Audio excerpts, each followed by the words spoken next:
I just want to talk at an individual level.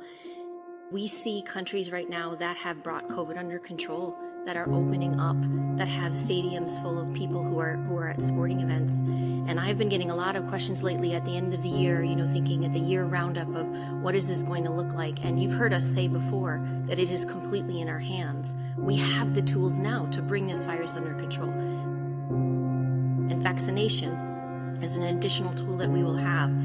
But I think everyone needs to start to think about the patience that we will need in 2021 to get us through this, to see us through the end of this, and what is our motivation to get there. I've seen a lot of really excellent interviews lately about people saying, I didn't think about this for me.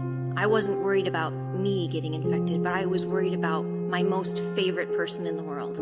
I was worried about the person that I love most in the world, and I would do anything I could to keep them from getting infected. And I think whatever it is that motivates you to protect yourself, but even more so to protect that person that you love most in the world, do that and do it now. Because that's what 2021 is going to look like. That is what is going to help us bring this under control. And it will take some time. So we don't have that exact end date. But if you think of some of the countries that have actually brought it under control, they're almost there. They have to keep it up. They have to remain vigilant and keep it down so that it doesn't resurge, because no one is safe until everyone is safe.